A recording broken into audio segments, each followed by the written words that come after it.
নমস্কার, টেইলর স্বপ্না চ্যানেলের পক্ষ থেকে আপনাদের সবাইকে জানাই অনেক অনেক শুভেচ্ছা এবং শুভকামনা। আইলেট বসানো পর্দা কিভাবে আমি সেলাই করি সেটাই দেখাচ্ছি, অনেকের উপকারে আসতে পারে। জানালার পর্দা সেলাই করব, তো একটা পর্দার জন্য 2.25 গজ কাপড় নিয়েছি, আরও বেশিও নেওয়া যায়। আমি নিয়েছি 2.25 গজ। কাপড়টার বহর হলো 95 ইঞ্চি। কাপড়টা অনেক চওড়া হওয়াতে 2 ভাঁজে কেটে নিয়েছি। মেপে দেখাচ্ছি আপনাদের।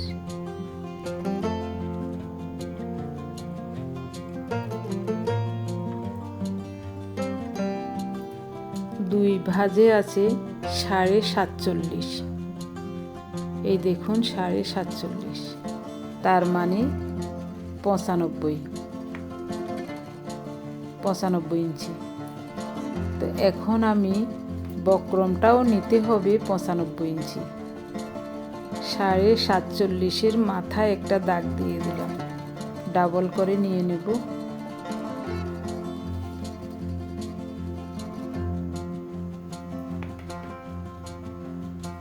আইলেট বসানো পর্দার আসল কাজ হলো বক্রম কাটাতে। বক্রমটা ঠিক মতো কাটতে হবে। বক্রমটাও আমি 95 ইঞ্চি কেটে নিয়েছি।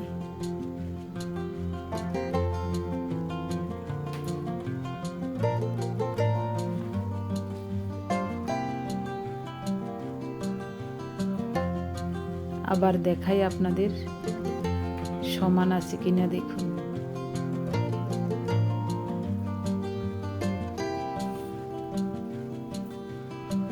দোকানে যারা সেলাই করেন ওনারা কিন্তু মেশিনে বক্রমের কাজগুলি করে নেন। বক্রমে যে ওই আইলেট বসানোর জন্য ঘর করা লাগে, ওই ঘরগুলো মেশিনেই করে। মেশিনের কাজটা কিভাবে হাতে করা যায় সেটাই আমি দেখাবো আপনাদের। একেবারেই বুঝতে গেলে একেবারেই সহজ।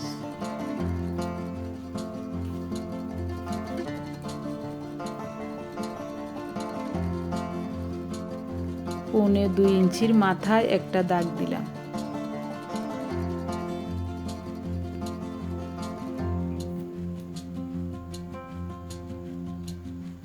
এখানে আইলেট বসবে প্রথমটা।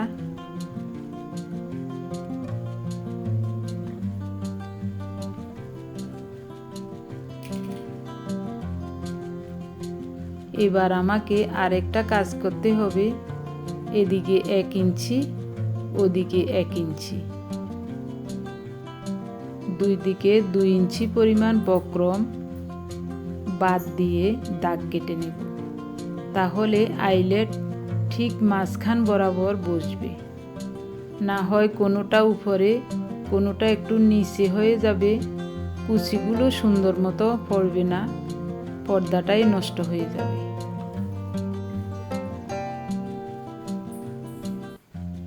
সোজা করে পেন্সিল দিয়ে এঁকে নেব।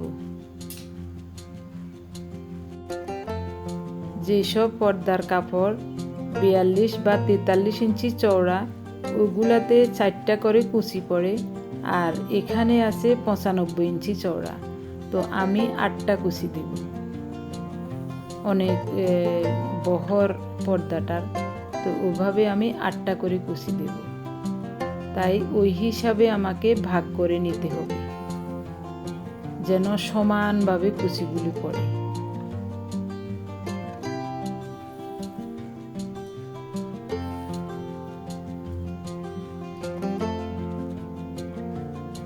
সুন্দর মতো দাগ টেনে নিলাম।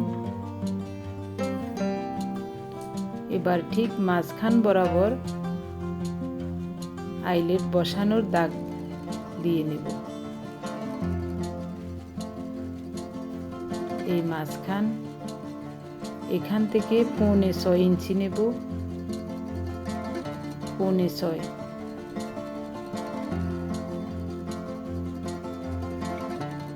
আমি হিসাব করে দেখেছি, 6.25 ইঞ্চি করে প্রতিটা আইলেটের দূরত্ব হবে। এখানেও নেব 6.25।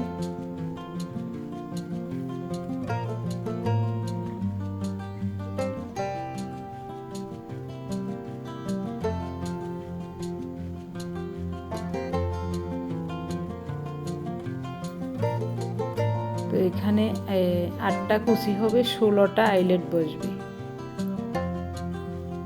একটা পর্দায় 16টা আইলেট বসলে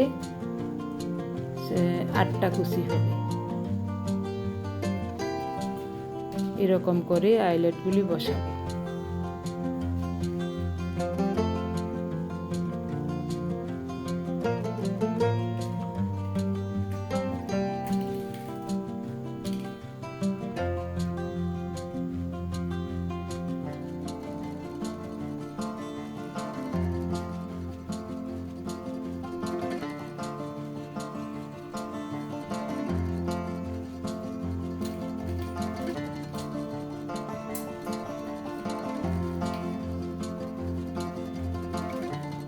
একটা ঘর কেটে দেখাই আপনাদের।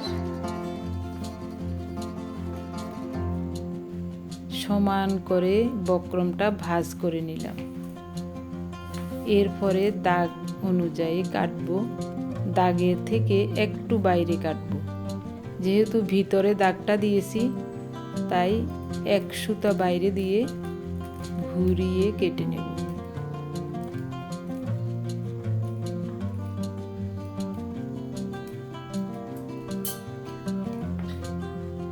এই যে একটা আইলেট বসিয়ে দেখাই আপনাদের,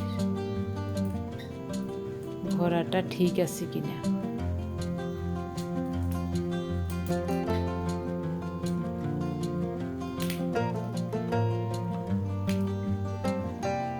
এই দেখুন, খুব সুন্দর মতো বসে গেছে।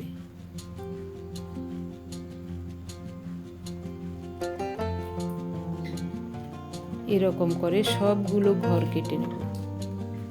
প্রথমে দাগ দিয়ে নেব, তারপর সবগুলো কেটে নেব।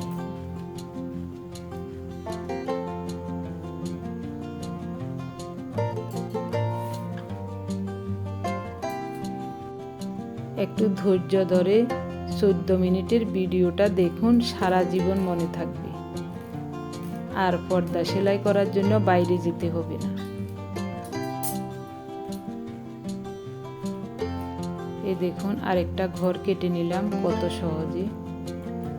এই কাজটা কিন্তু দোকানদাররা মেশিনে করে।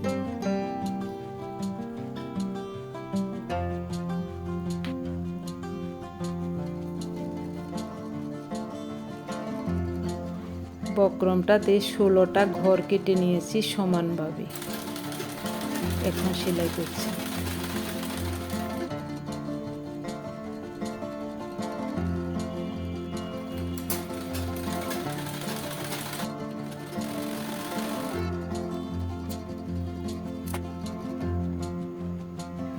আয়রন করে বক্রমটা কাপড়ের সাথে আটকাতে হবে।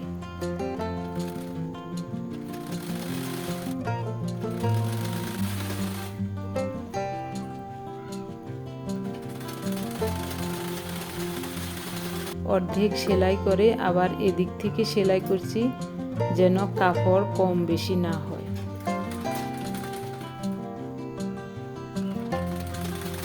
উপর দিয়ে একটা চাপ সিলে দিলাম।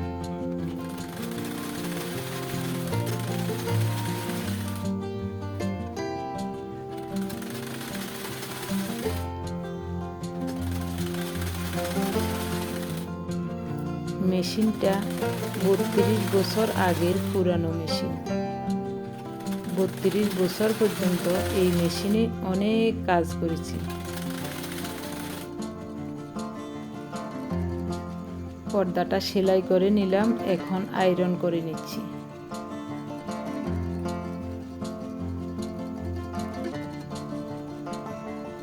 এই দেখুন, বক্রম আটকে গেছে।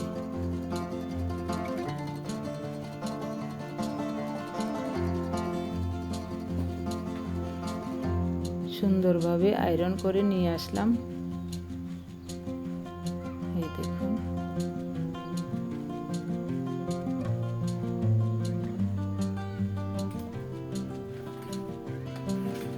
এখানে আরেকটা সেলাই দিতে হবে।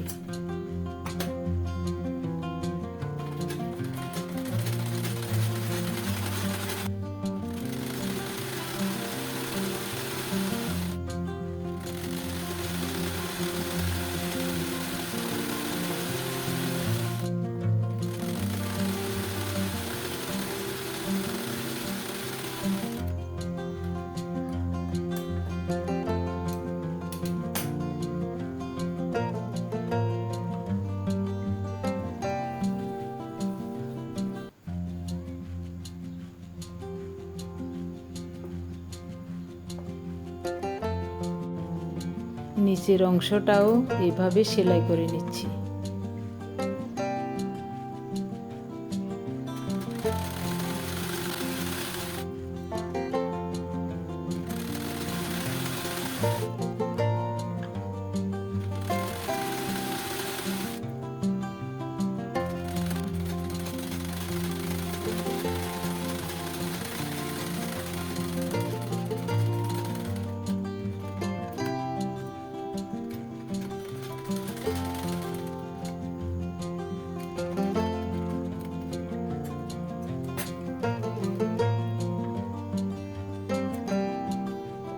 দুই সাইড একটু সেলাই করে দিচ্ছি।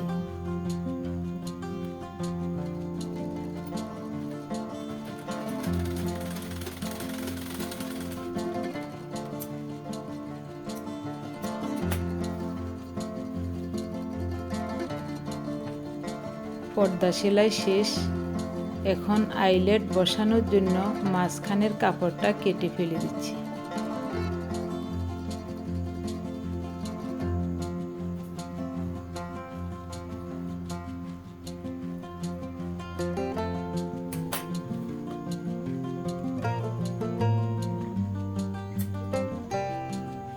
বক্রমটাকে ওভাবেই ধরতে হবে, একেবারে সমানভাবে ধরলে কাটতে সুবিধা।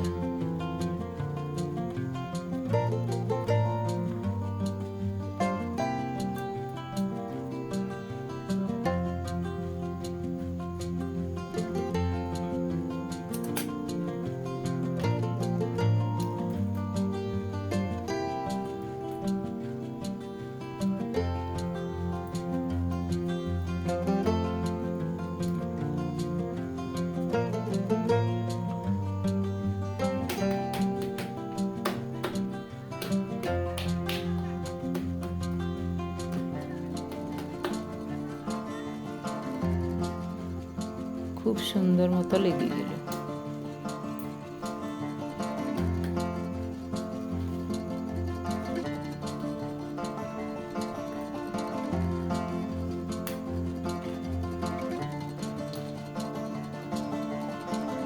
এরকম করে কেটে কেটে 16টা আইলেট লাগাতে হবে।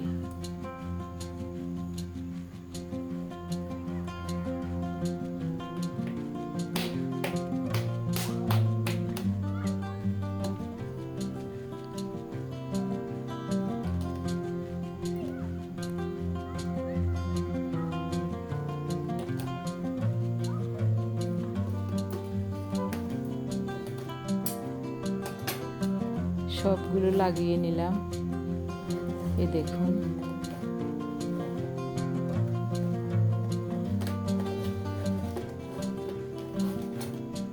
একটা পর্দায় 16টা আইলেট, 8টা কুচি হবে।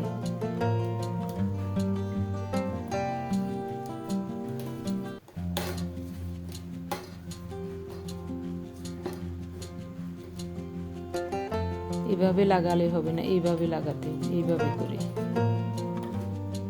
ওভাবে লাগালে উল্টো হয়ে যাবে, এরকম করে লাগাতে হবে। ভিডিওটি ভালো লাগলে চ্যানেলটি সাবস্ক্রাইব করে আমাদের সাথে থাকবেন, আর কমেন্টস করে জানাবেন পর্দা সেলাইটা কেমন হয়েছে। কি সুন্দর মতো সমানভাবে 8টা কুচি হয়েছে। এবার জানালায় ঝুলিয়ে দেখাই আপনাদের। এখানে 2টা পর্দা, দেখতে কত ভালো লাগছে দেখুন। এতক্ষণ পর্যন্ত ভিডিওটি দেখার জন্য অজস্র অজস্র ধন্যবাদ।